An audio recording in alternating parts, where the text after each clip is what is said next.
Good morning, good afternoon or good evening. This is Roger Gilbert reporting from Bangkok, Thailand, and I'm reporting for Milling and Grain magazine.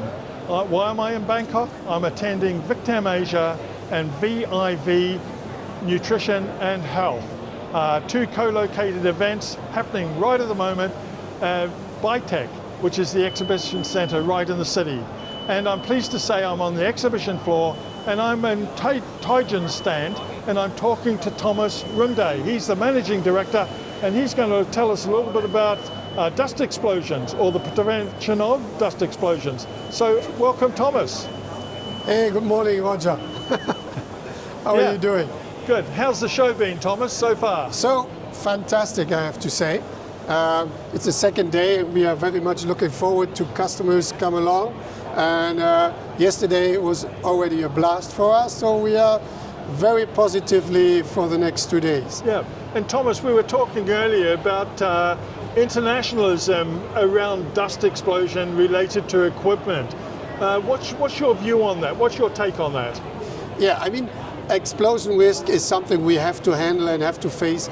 Every time you handle dry materials, breaking them down, you create some dust, fine dust that is together with a spark source and together with oxygen is creating a certain explosion risk, of course. And with that risk, I mean, is it the same in every country? Is it the same wherever your equipment's installed? Yeah, we used to say physics are the same for everyone on the globe.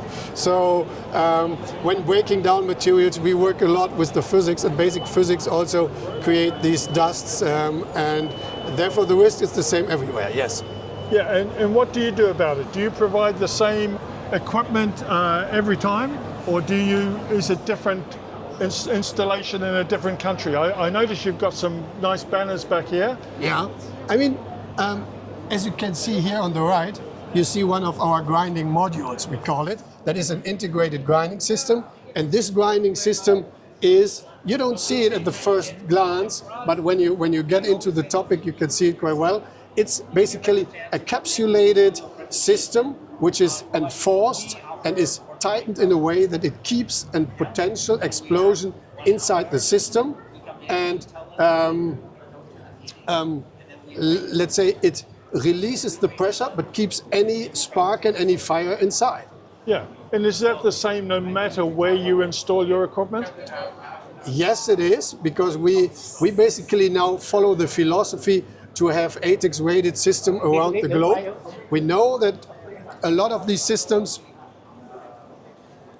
when you check existing systems worldwide, you can see that this is of course not the standard that we have, but this is our Tietjen philosophies. We are aiming for that, meaning we have explosion release valves in the underhopper system, we have a protected air inlet, and the whole system is tight in a way that there is only one point where the air gets in and a second point where the air gets out, and everything else is sealed. And this sealing has to be maintained over time and is protecting your employees from any explosion risk, basically over the lifetime of a system. Right. And is this the same across all grinding systems or not? It should be. It should be. It is not, because of course technology development is always moving on. And in the past, for example, one detail is the air inlet in many grinding systems, because this is a sensitive point, also energy-wise, this point here is mostly not protected, meaning if you have an explosion inside, the fire can exit at the air inlet point and can cause a secondary explosion, and this is really harmful for the whole plant. New systems and completely protected system have also a protection on the air inlet. Yeah, and should the industry be adopting these types of approaches everywhere? Yes, I think so. I think especially for global companies, there should be a global health and safety standard. Yeah, and we don't have that at the moment. No, we don't have that.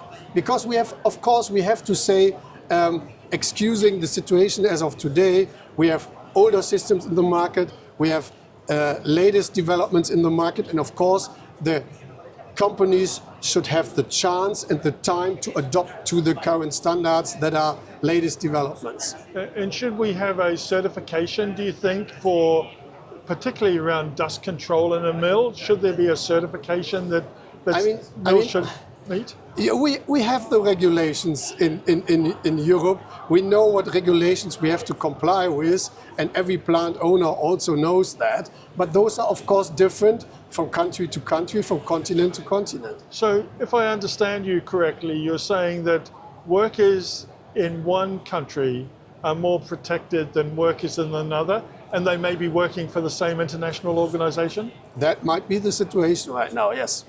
But the awareness of the situation is growing, and I think the same for any health and safety issue, not only the explosion risk. I think for any, this is growing also in the international companies, and I see a lot of positive movements in the market where they say, we want to have a global standard for health and safety, and this is also including this explosion risk. So if you're calling for it from a manufacturer's point of view, do you think we should be raising this with our national feed associations? Should be. I think it's an important issue because there are solutions in the market. Of course, the investment is higher for a system that is completely ATEX weighted, for example, and shock resistant. But the solutions are there, the standards are there, so why don't we go and apply them everywhere? Well, I think this is a very important point, and I thank you for explaining how your systems are protected. Let's hope that we can do the same for workers in all countries that are operating these types of systems. Yes, that's our mission. Yeah. Thank you. Well, thank you very much, Thomas. Hope the rest of the show goes well for you. Many thanks. Thank you, Roger, for coming by. Thank you.